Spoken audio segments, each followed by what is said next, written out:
क्षेमार्गस्नेतारं भेत्तारं कर्मभूभृतां ज्ञातारं विश्वतत्त्वानां वन्दे तद्गुणलब्धये।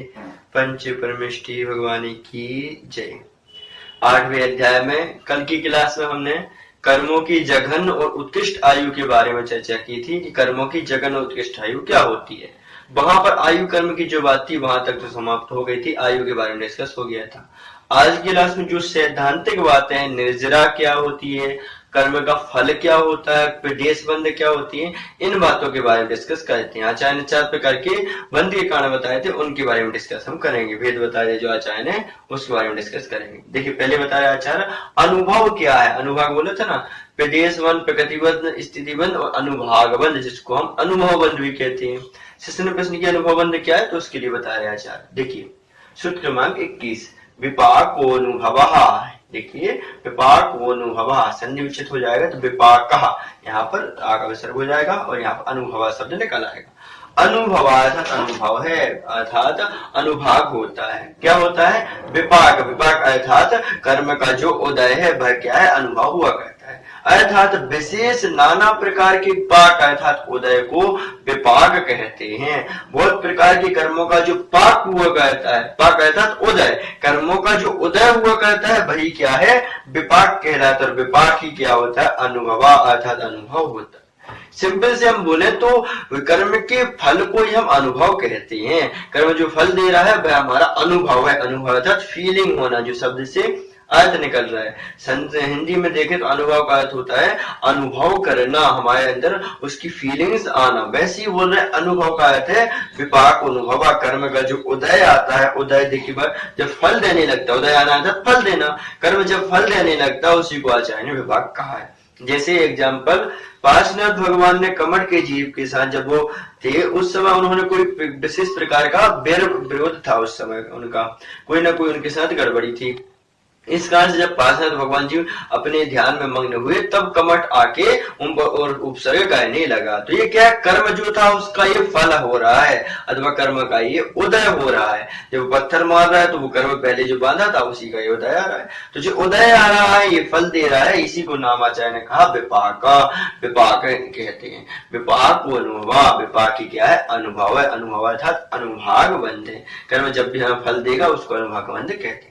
इस प्रकार से अनुभव की बात चल गई। अब किस प्रकार से कौन सा कर्म किस प्रकार का फल देगा, क्योंकि 8 कर्म होते हैं। ज्ञानवण कब हमें फल देगा, दसवण कब फल देगा, इस प्रकार से प्रश्न किया। 10 जिज्ञासा से समाधान में आचार्य कहते हैं सूत्र 22 सा यथानाम। पुनः देखिए सा यथानाम, सा अर्थात वह जो कर्म है, कर्म की बात चल रही तो वह कर्म यथानाम अर्थात यथानाम जैसा जैसा नाम है वैसे वैसे फल देता है। अर्थात वह अनुभागबंध, यहाँ पे अनुभागबंध की बात चल रही है तो वह साथ ले लिया, वह अनुभागबंध कर्मों के नामानुसार ही होता है। कर्म का जैसा नाम रहेगा वैसे ही वह फल देने वाला होगा। क्योंकि आचार्य ने कहा है जो कर्म रहेगा वह यहाँ पे फल देता है। तो कौन सा कर्म कैसा फल देगा? तो आचार्य ने कह दिया जिस कर्म का जैसा नाम रहेगा वैसा ही फल देगा।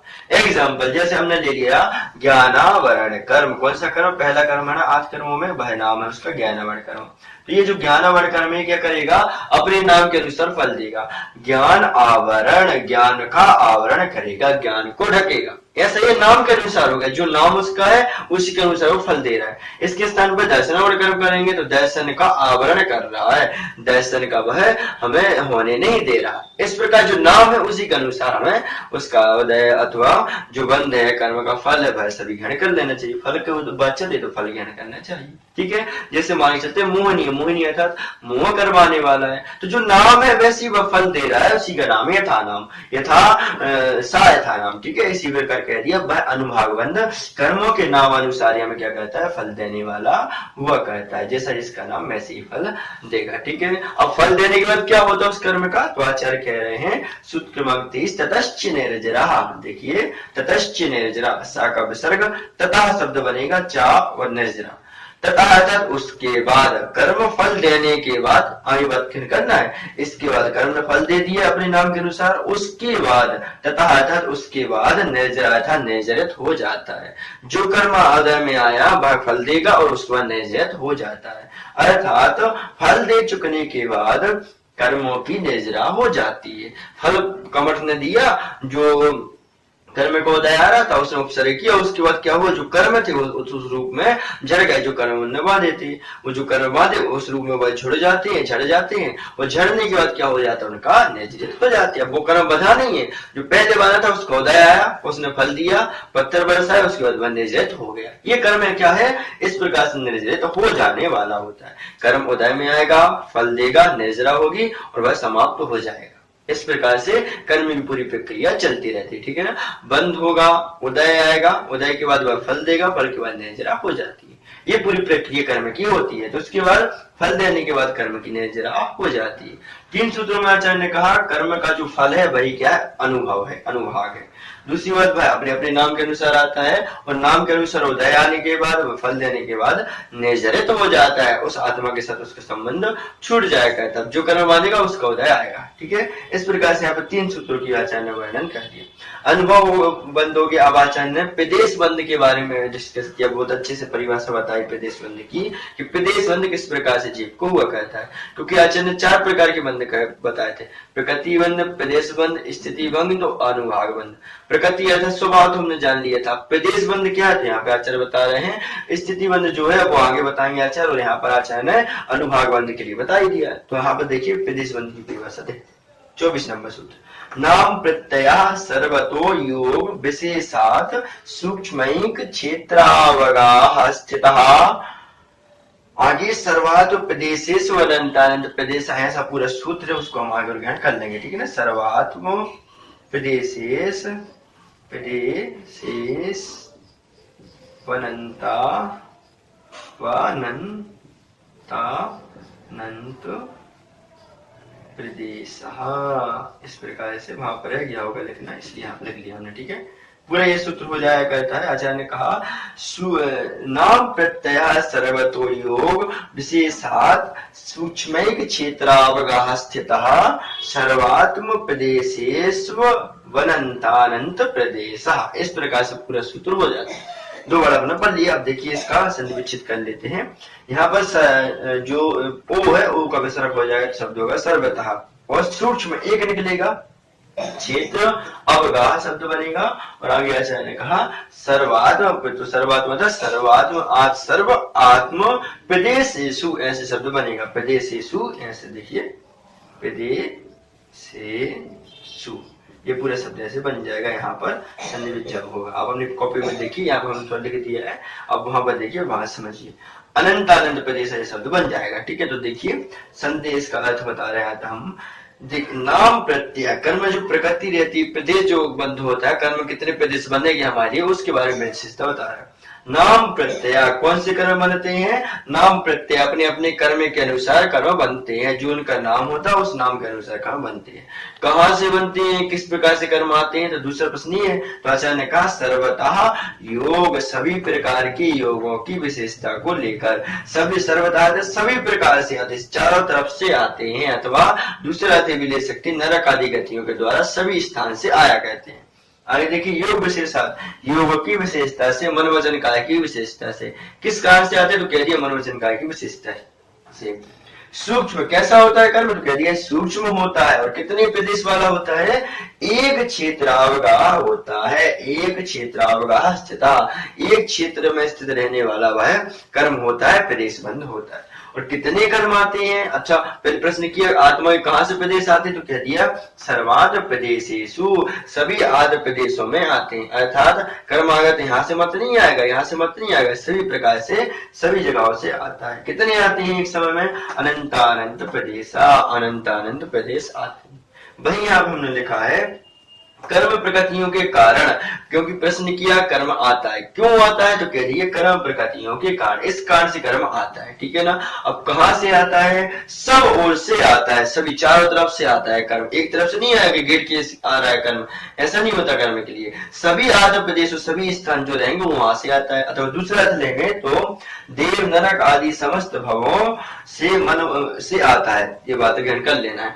जो गतियां हैं जो चारों बताई है, नरक गति तिरंज गति, ये सभी मैंने लोग बता दिए। ये कर्म कहां से आएगा, कर्म का स्थिति कहां से पड़ेगी, तो वो दिए चारों गतियों से, चारों प्रकार से भगवत से पड़ती है।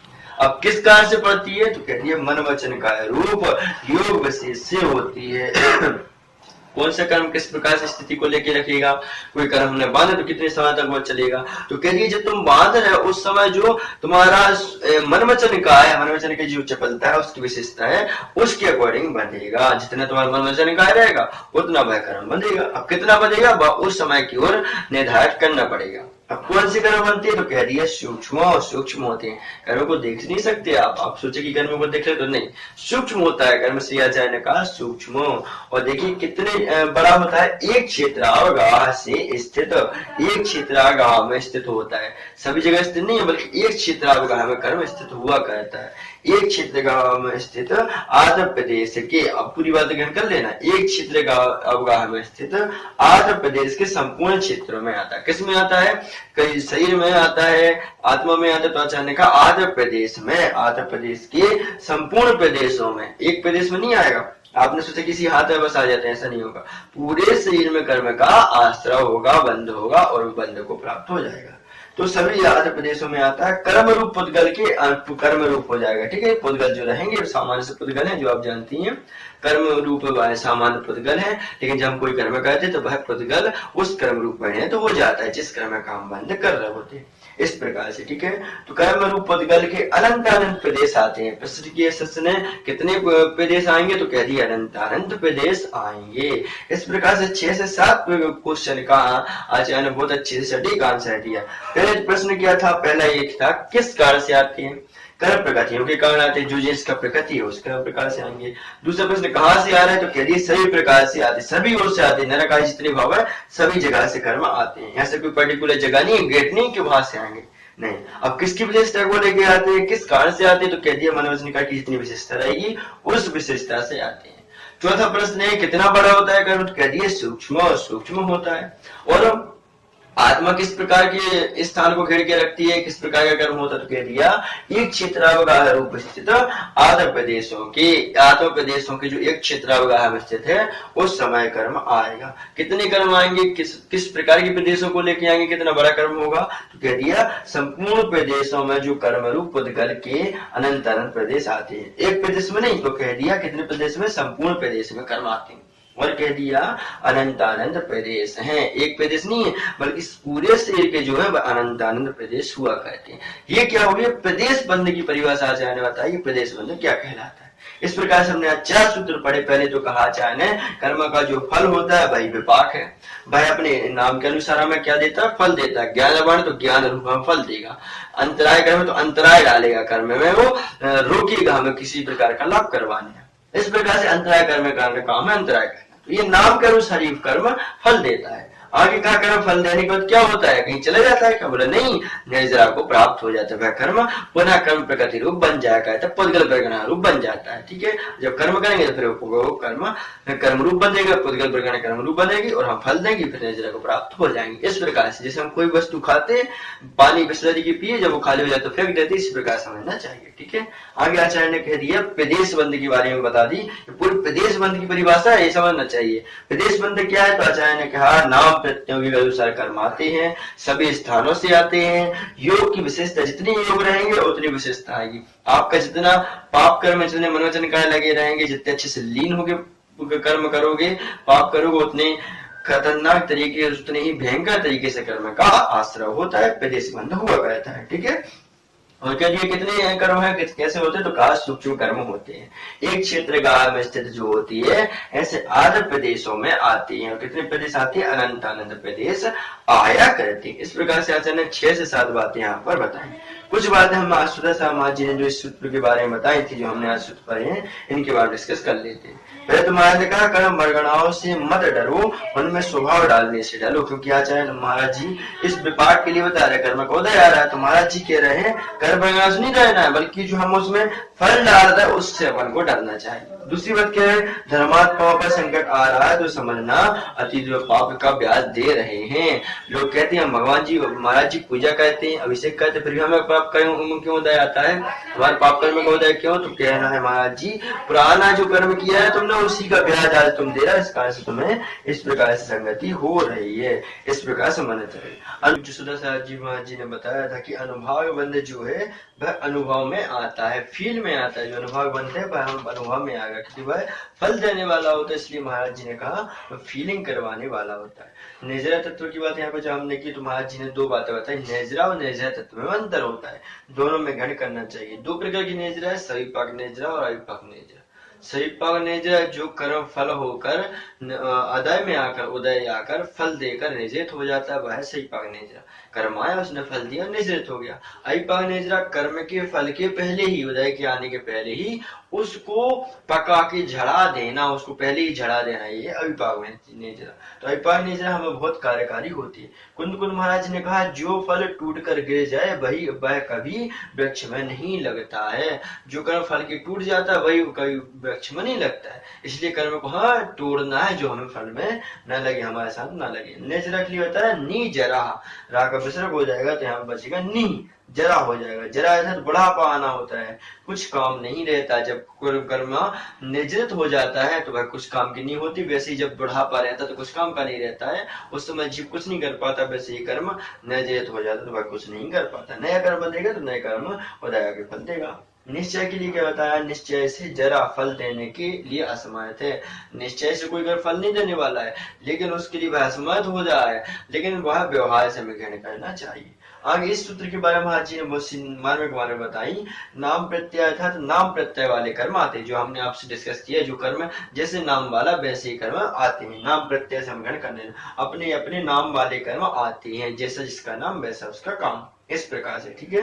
दूसरी बात, कर्म को बांधते हैं लेकिन उसमें कौन सा वस्तु स्वभाव डाल रहे, किस प्रकार कर्म स्वभाव डाल रहे हैं वह हम पर डिपेंड करता है। कर्म तो आगे बढ़ रहा है, लेकिन किस प्रकार हम स्वभाव डाल रहे हैं, किस स्थिति डाल रहे हैं, किस प्रकार की कसायों के द्वारा हम कर रहे हैं, वैसी उसमें क्वांटिटी डलेगी, वही स्थिति उसमें डलेगी। जैसे हम कर्म जिस कसाय के साथ कर रहे हैं उतनी ही उसमें स्थिति डल करती है। तो कर्म बंध रहा है, लेकिन हम किस प्रकार से उसको बांध रहे हैं, उसका क्या स्वरूप होता है, वह हमारे परिणामों के ऊपर डिपेंड करता है। आगे जैसे हम बच्चों को नाम देते हैं, वैसे जो पुद्गल बरगड़ाए हैं, उन बरगड़ा को आचार्य ने आज्ञान वेदनीय रूप 8 कर्म रूप नाम दे दिया। तो पर्टिकुलर उनके 8 वेद बना दिए, ज्ञानवर्ण आदि, ऐसा महाराज जी ने कहा था। और अंतिम बात उन्होंने कही कि ऐसा कोई समय नहीं है जब जीव 8 कर्मों को एक साथ बांधे, एक साथ कभी नहीं बांधता जीव, लेकिन जब आयु कर्म बनता तब वह एक समय वहां पर आयु कर्म के साथ बांधता है, लेकिन निरंतर हम 7 कर्मों का बंध कर ही रहे हैं। अर्पिता इस प्रकार से महर्षि ने यहाँ पर इन सूत्रों के बारे में विशेष व्याख्यान दिया था। पर्युषण पर्व में जब उन्होंने पढ़ाया था तब जो बात उन्होंने बताई थी उनके बारे में हमने आपसे डिस्कस किया कि महर्षि ने क्या नया चिंतन बताया और क्या क्या नई बातें बताई।